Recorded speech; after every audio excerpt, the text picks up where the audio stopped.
So let's talk about RPGs. No, that's RGB. I want to talk about RPGs. Oh, for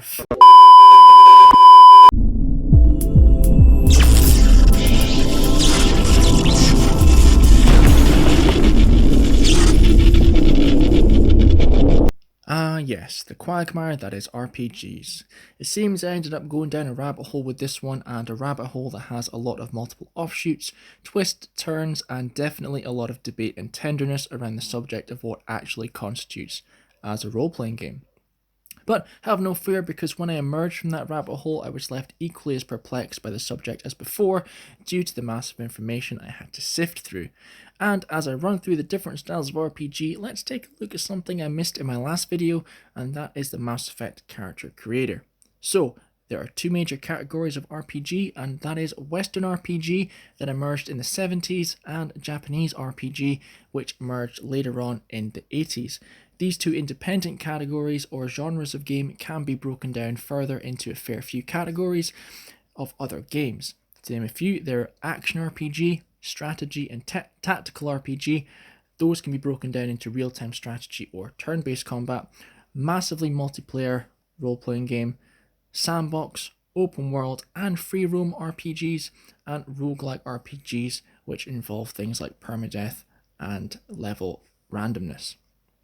The list literally goes on, and the lines become very, very blurred. And in some cases, while researching for this video, I saw the same games labeled as different styles or genres. So, my initial goal for this video was to lay out a defined line between what makes a true RPG and what makes a game have just elements of an RPG to make it a hybrid or crossover style. However, it became very apparent that this clear line doesn't exist, and so I decided to look at what games I feel make a true RPG come to life and what constitutes as a true RPG. I want to go down the list of what I think is closest to a true Western RPG and what is watered down and muddies the waters into possibly Japanese RPG style. So for this then, I'll be using games I've been playing over the years and have played multiple times over, and I know something a little bit about. They are, of course, Skyrim, Oblivion, Fallout 4, The Outer Worlds, Mass Effect, Cyberpunk 2077, and The Witcher 3 Wild Hunt. Some of these are examples of Western RPGs because all focus on player driven aspects. You're given a choice to create and name your character and choose from a range of backstories and attributes that suit your style. Another important factor is the interaction with the world and being able to explore a non-linear story and basically do anything and go anywhere you want. The combat for Western RPGs is more actiony and skill focused, but some of these aspects have been blurred, and the JRPG aspect comes into this as well. With the JRPG style of game, it's very story driven, and you're given a pre-made character with a pre-made selected name following a mainly linear story throughout.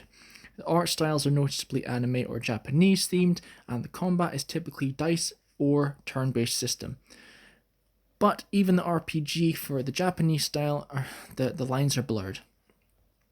All RPGs have something in common though, and that's character development in the form of leveling up skills and perks, but almost every game does this in their own way, either by skill trees or perk bars or even subcategories within the game. Story is important, but of course this is obvious for games of this era. In a game like Warhammer 40k, each faction has their own story or backdrop, and as you play you can level up your individual units and buildings as the game progresses.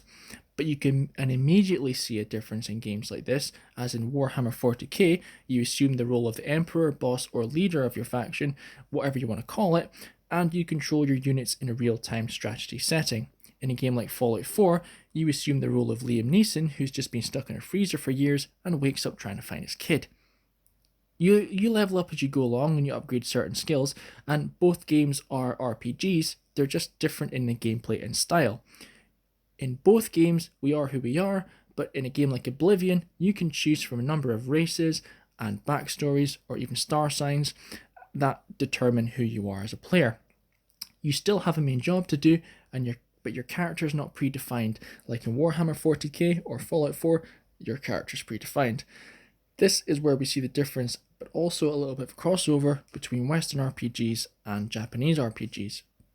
For me then, a good first-person or third-person RPG, for a Western side of things, you have to create your character and you have to have a choice of your attributes and your skills and even your backstories to suit your style or morals.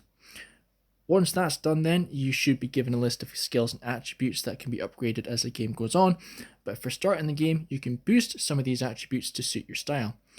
Choosing from the list of attributes can be daunting, but sticking with attributes that you boosted from day one can give you a major advantage down the line as your character can become a master of that skill or attribute.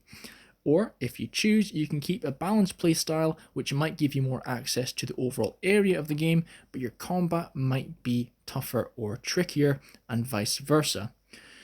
Once you're dropped into your world or your game, and as you complete missions and tasks, you're rewarded with experience points, and that levels up your character. Leveling up allows you to add points to specific areas like combat skills, magic skills, sneak skills, or crafting skills, and the list of upgradable skills can be infinite depending on your game story or genre. There could be a main category like sneak, for example, and within that category, a subcategory like lockpicking or stealthy combat options. Whatever you choose is entirely up to you, but be aware that you might be gaining something and you might be losing something else. So that's a brief rundown of the character leveling up and perks of the RPG aspect. But what about the rest? Well, in a good RPG, I think there needs to be a decent level of choices you can make. Get the hell out of here, there's no place in this channel for that. As I was saying, you obviously have your main story missions to progress through, but sometimes it's nice to take a break and do some side missions here or there, maybe join a faction or a clan and do missions associated with them. Free will is important in an RPG, and there should be outcomes of your choices. For example, if you choose to help someone, or if you choose to punish someone, or maybe you choose not to get involved in this story at all, there all should be consequences for your actions, and these choices should have an impact on the world around you, and for the duration of the game. This should affect how NPCs interact with you, and who remains friendly or hostile. However, when I'm making these decisions and talking to people, I do not want a pre-made character voice making these decisions, because even though I can see the dialogue options and how they are defined and what choices I'm making, I don't want to hear my character's interpretation of that choice put into context. This is purely a personal choice, but it kind of ruins the role-playing aspect for me. And going on to consequences, I feel like stealing and bar brawls, they should have consequences. If I'm caught stealing or if I'm brawling with the town drunk, I expect someone to challenge me and not just let me go and do it. Sometimes choices in games are just an illusion, and whatever option you ultimately choose doesn't really affect how the game ends or progresses. We all saw this with the Mass Effect series, and we all spent a lot of time weighing up hefty options thinking they were going to make a difference, but ultimately nothing really changed at all. Some choices affect the game, like in Fallout 4, going too far with a certain faction could result in another faction being permanently hostile towards you. And this is represented particularly well in the Outer Worlds, whether you're represented in fear level or revered level on a slider for the company or faction you're dealing with, and this could be met with a favor from that company, or you could be met with a bullet to the brain.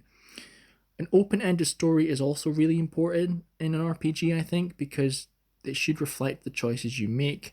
And I don't just mean like a predefined cutscene, I mean certain missions that take you along that route and give you a new ending for each. Cyberpunk ultimately tried this, but it fell short in the end.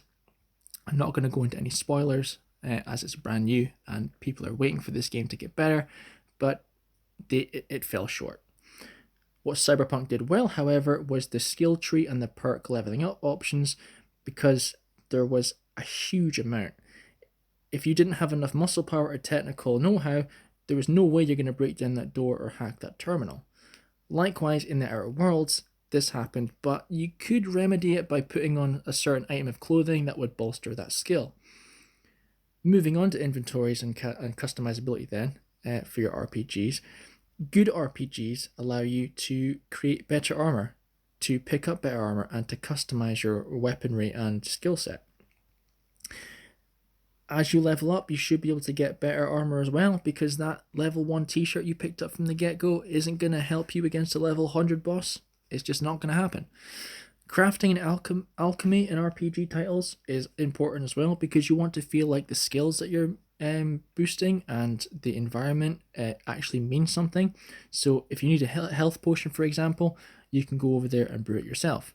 Hunting, foraging, and survival are all good additions to a good RPG for your immersion and realism. The best Western RPG game that I've played recently then has to be The Outer Worlds, because you have a great deal of attribute options and skills to choose from, and there is a huge range of freedom, impactful choices, and consequences for your actions. The story is well thought out, and the attention to detail in the illustration and written text in the game really draws you in, and you don't hear your character's voice, which for me is good. If you want to, you can eradicate every non-playable character in the game and make your own choices. You're not tied to anything in this game. It is brilliant. Ultimately, it's all up to you. You can also upgrade your weapons, armor, and your skill set to how you want, tailor it, and you can also reset yourself, which you can do in a lot of RPG games, but doing in this is particularly good. Skyrim and Oblivion come neck and neck for second. They have all the above, but they lack a bit of real choice in the games that impact how it really plays. Unless you're playing the Vampire DLC for Skyrim and you decide to shoot the sun and things turn out for the worst, nothing really changes. There's only really 2 meaningful factions you can choose from, and if you play it twice, you'll steal the outcomes. But there's not a great deal of choice there. Fallout 4 is next on the list. And this is where the JRPG element rears its head, because your backstory is already written for you and your character is voiced. Yes, you can make your character look the way you want, but there's a hint of Japanese RPG here. There's a good amount of faction consequences, and there's plenty to do. The Witcher 3 is next, and this is even more JRPG elements showing their head here, because you have no control how Geralt looks, and he has a voice.